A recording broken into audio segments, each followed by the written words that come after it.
I was astonished and horrified by the story this week that the Australian Labor government, Albanese's government, had called in, formally summoned, the Israeli ambassador, Amir Maimon, good bloke by the way, to Canberra to tell him that that Australia would not support Israel if they got into a war with Hezbollah.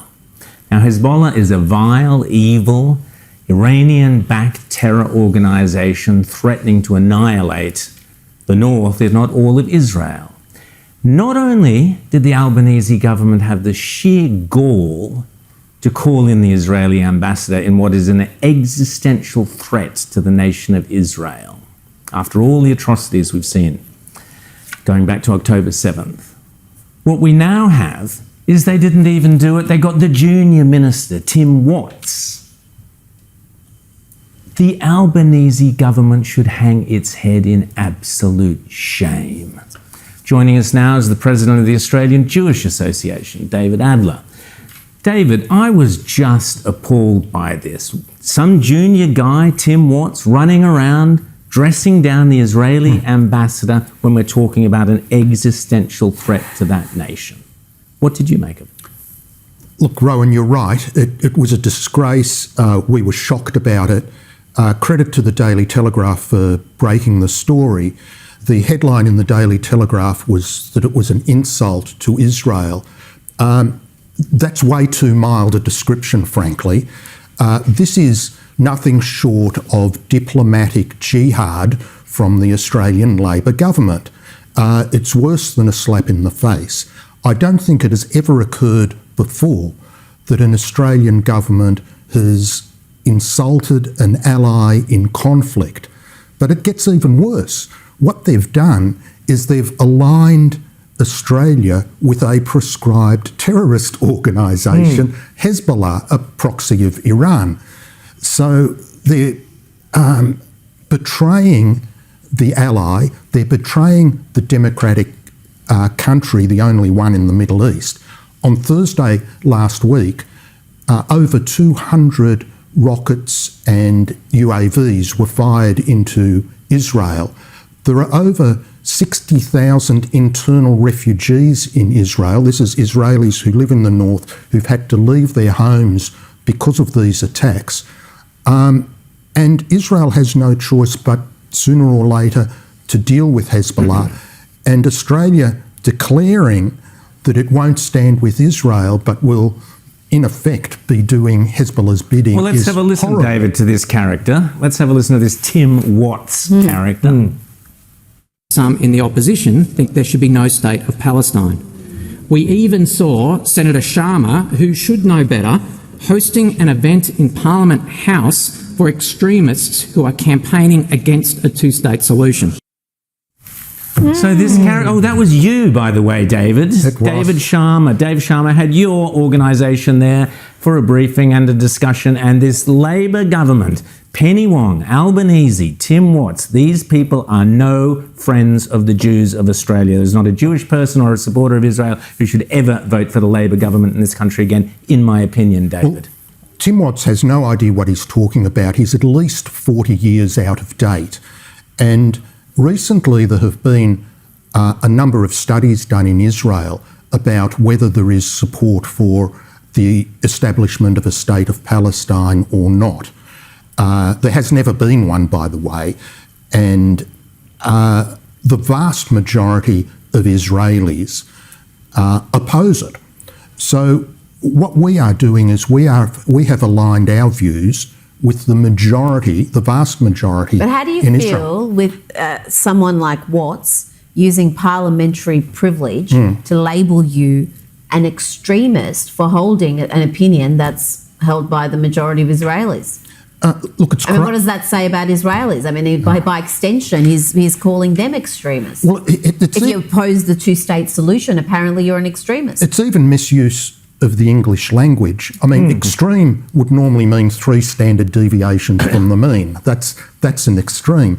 I've never heard a majority described as extreme before. But here's my response. Tim Watts, I challenge you to a debate on the subject of a two-state solution. Now take it up, we'll do it Oxford University style with a moderator, and let's see if you can back up that ridiculous assertion.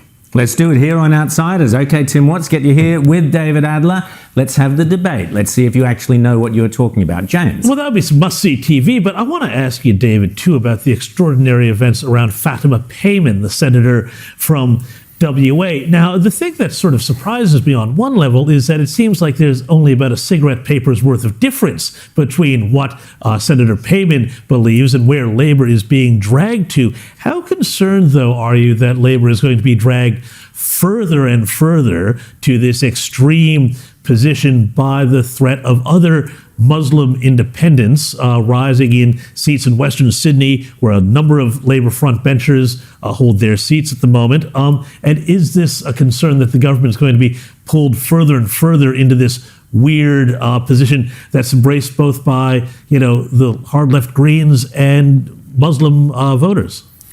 James, you're absolutely right. And earlier in the show, you all were discussing the outcome of the UK election, where indeed already elements exactly like that have been elected into Parliament. And the trend has started in Australia. We know that they're getting organised. We know it's well funded. There are websites called the Muslim Vote. And I think that unfortunately a decision has been taken by the Labor number crunchers that Israel is expendable. They don't mind throwing the safety of the Jewish community under a bus. These sort of actions and trends that you're describing fuel anti-Semitism. They fuel a risk to not just the Jewish community, but those that support violent jihad are emboldened. And I think the coalition needs to jump on this not just as a Jewish-Israel issue, but as a law and order issue. Absolutely. Well, we saw this week on Parliament House, we saw all the four pro-Palestinian activists got in there draping from the river to the sea, which is a call for genocide against the Jewish people. There it is, up on for the images that were broadcast around the world. Let me point out the most significant part of that image, which is the inverted red triangle over the entry to Parliament House. This red triangle is a Hamas symbol. It is to identify targets for destruction. It was put on our Parliament House. But sorry, David, there's one other bit of that, though, that those signs that I thought were really telling, and that was where they also put Israel in a sequence of events, starting with the frontier wars, East Timor. And it's not just, as you say, about the Jewish people. It is 100%. Really, this is about an attack on Western civilization. They place Israel in this context of being a colonial power, and therefore the violence of jihad is decolonization. And this is a cancer of thought that has been running through the West and through our universities for probably 100 years now, would you say? Well, anybody who can't recognise that hasn't got their eyes open. There's been vandalism and desecration of the war memorials. And given your American background, James, you will know that on the 4th of July, there were these pro-Hamas, pro-Palestinian protesters that were burning the American flag. I mean, why are they doing that?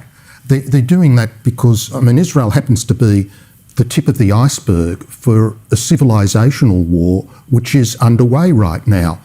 And Australia needs to take significant measures if we're going to protect our democracy. Yeah, we've seen that at protests since October 7 throughout the country, where they have linked the Palestinian cause with the Indigenous cause, and they see it as sharing similar traits, stolen land and colonisation and all the basic arguments we've heard. But it seems to be there's a level of tolerance. We saw with those protesters, they were on the rooftop of Parliament House for the better part of 2 hours. And we saw how they can crack down on protests when they want to. And we've seen with Sydney University, the protesters are now being given power to make decisions about investments. In Melbourne University, the protesters avoided expulsion. Instead, they're just getting warnings instead of actually being thrown out of the school for having an illegal encampment and intimidating Jewish students. So I want to ask you about that. What message does that send to the Jewish community, that there's this tolerance to this movement, no matter how ugly it has become? Well, two responses, Rita. The one is that the whole foundation of that argument is false.